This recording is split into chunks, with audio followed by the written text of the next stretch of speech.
Hello everyone, good morning. Welcome back to my channel Rinki Swapna চ্যানেলে তোমরা সবাইরে স্বাগত। আমি ত্রিপুরা থেকে, তোমরা রিঙ্কি।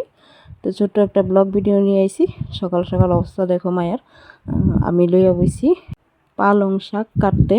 আর আমি ওইটা ভিডিওটা একটু তোমরা লোকে শেয়ার করতেছি, কারণ তোমরা পরে চিন্তা না, এটা তোমরা অবশ্যই কইবা আবার কি পালং। এটা হয়েছে আসাইমা পালং অনেকে কো, তো আমরা কই বিলাতি পালং, এরকম অনেকে আসাইমা পালং কো। তো সোনা দিকে দাঁড়াটা লয়ে বেয়ে গেছে গা, তো ওরে কইতেছি দাঁড়াটা রাখ, হাত কেটে লাইবি। তো তারপরে দেখো একদম কষি করে কাটতে টাইটে আয়া ভরলাম। অল্প একটু তেল দিলাম, 3টা শুকনো লঙ্কা দিলাম।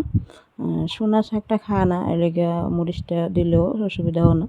তো কাঁচা লঙ্কা তো দিয়ে মুই, আর রসুন দিয়েও থেতু করে দিছি। তো রসুনটা একটু ভাজা হইলে তারপরে শাকটা দিয়ে দিব। আর শাকের লগে যা যা দেওয়া হয়, যেমন লবণ, হলুদ, মরিচ, ওইটুকু তো আর কিন্তু কিচ্ছু লাগে না। তো এমনি রান্নাটা করছি। আর এই পালং শাকটা খাইতে কিন্তু বেশ ভালোই লাগে। তো তোমরা কারা কারা চিনো, খাইছো, অবশ্যই জানাবা। তো এখন তো দিলাম এক কড়াইয়া। তো সবাই তো জানো শাক কতটুকু মজছে। আর পালং শাকটা একটু মানে কীরকম একটু পিছলা পিছলা লুট লুট হয়, তো এরকমই হয়েছে। তো এই যে লবণ হলুদটা দিয়ে দিছি। আর তোমরা যারা আমার ভিডিওতে আজকাল নতুন, অবশ্যই আশা করবো তোমরা চ্যানেলটারে সাবস্ক্রাইব করবা, ভিডিওটা দেখা লাইক কমেন্টও করবাই, লাস্টে কমেন্ট করে যাবা। আর ওইদিকে মেয়ে খেলতেছে। তো একলারাই দেখো কতটুকু মজা গেছে, আর এক ডাইকা দিয়েছে। তো মানে বুঝছি দেখো কতটুকু হয়েছে। এটা কিন্তু হয়ে গেছে গা ফাইনালি, মানে নামামো তখনই তোমরা লগে দেখাইতেছি। আর প্রচুর গরম, বৃষ্টি পড়তেছে। আমি বয়স দিতেছি, একটু গলাটা অন্যরকম লাগতেছে। তো অনেকদিন পরে ব্লগ নিয়ে এসেছি। আমি এখন ডেইলি দেই না, মানে ভিডিও করতে পারি না, কারণ দেরি হয়ে যায়। মানে ক্যামেরা অন করে কাজ করতে গেলে না অনেকটা সময় দেরি হয়ে যায়। তো কোন সময় কাজ সেরেলামও তাড়াতাড়ি করি, ভিডিও আর করা হয় না। তো আর এডি তোমরা কারা কারা চিনো জানি না, ত্রিপুরা মানুষে চিনবা অনেকে, হয়তো বাইরের মানুষে চিন্তা না, যে কলকাতার দিকে মানুষ হয়তো বা চিনো না, অনেকে আবার চিনবা গ্রাম সাইডের মানুষে। তো এটিতে অনেকে বুট বেগুন বলে, অনেকে তিত বেগুন বলে, আমার বাবার বাড়ির দিকে আবার অনেকে বেকুর বলে। তো আমার শ্বশুরবাড়ির দিকে বুট বেগুনই বলে। তো এটারে দেখো মানে কাঠটা যে জলে রাখছি কতটা কষ বেড়েছে। আর সেম কিন্তু বেগুনের বিচির মতোই, মানে ছোটো বুঝতেই পারতাছো, গোলমরিচের মতো লগে দিছি দেশি ছোটো ছোটো আলু কাটটা। তো এটিরে ভালো করে ভাজা করুম, একদম তেল পেঁয়াজ মরিচ লগে দিয়ে ভাজা করুম। এটা ভাজা খেতে ভালো লাগে। আবার অনেকে শুটকি দিয়েও খায়, সিদ্ধ করে ফালাইয়া তারপর একদম শুটকি টুটকি দিয়া রান্না করে, ওই রকমও খেতে ভালো লাগে।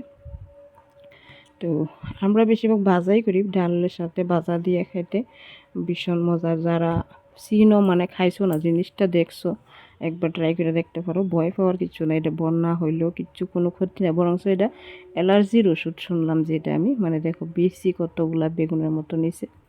অ্যালার্জি যারা বেশি থাকে তারা নাকি তাই এটা খাইলে অ্যালার্জি কমে। তো আমরা অ্যালার্জি নাই, আমরা তো খাই বুঝি না। তো আমার ওই ধর্মবাইয়ের বউ কইছে তারার অ্যালার্জি আছে, তারা নাকি এটা মানে খাইলে অ্যালার্জি কমে। যারা অ্যালার্জি আছে অবশ্যই ট্রাই করে দেখতে পারো। তো তারপর দেখো বাজাও মোটামুটি আমার হয়ে যাওয়ার পর কিন্তু তোমরা লগে শেয়ার করছি। আজকে অন্য কিছু ভিডিও একদমই শেয়ার করছি না, একটু একটু রান্নাই, মানে রান্না কী করছি এটাই তোমরা লগে শেয়ার করছি। আর তোমরা যে এটা কইতে আসলাম, মানে আমার চ্যানেলটা নতুন, তো মানে ডেইলি তো আমি ভিডিও দিই না, মাঝে মধ্যে ভিডিও দিই। তার লাগে তোমরা অনেকে আছে দেখি ভিউজ অনুযায়ী, মানে লাইক তো একদমই একটাও থাকে না, ভিউজও মানে ভিউজ আসে মনে করো 20টা ভিউজও যদি থাকে, একটা লাইকও থাকে না, আর কমেন্টও নাই, ওয়াচ টাইমও থাকে না, কারণ তোমরা ভিডিওটা দেখো না, মানে আয়ে যাওগা। তোমরা একবার দেখতে পারো যে ভিডিওটা কীরকম লাগতেছে, একবার ট্রাই করে দেখতে পারো। তো এটা হইলো আমি যেটা কাজ করি, তোমরা লগে তো কোনো দিন শেয়ার করছি না। আমার আগের ব্লগে, মানে আমার আগের চ্যানেলে আসিল। তো আমি কিন্তু ঘরে বসে বিড়ি বানাই। তো এই যে বিড়ি জমা দিতে গেছি, গিয়া একটু মানে তারা দেখছে না ওইভাবে করে, ক্যামেরাটা সোজা করে ভিডিও করছি, তো তো ক্যামেরাটা মানে সোজা ভিডিওটা বুঝতে পারতাছো।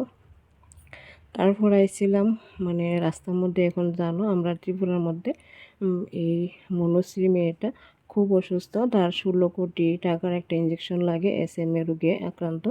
তো সোনা মন্দিরে মন্দিরে তো ওর স্ক্যানার মানে ছবি লাগাইয়া দিয়ে রাখছে দান বাক্স, তো সোনা ওইখানে দান করলো। তারপর সন্ধ্যার সময় টিফিন আজকে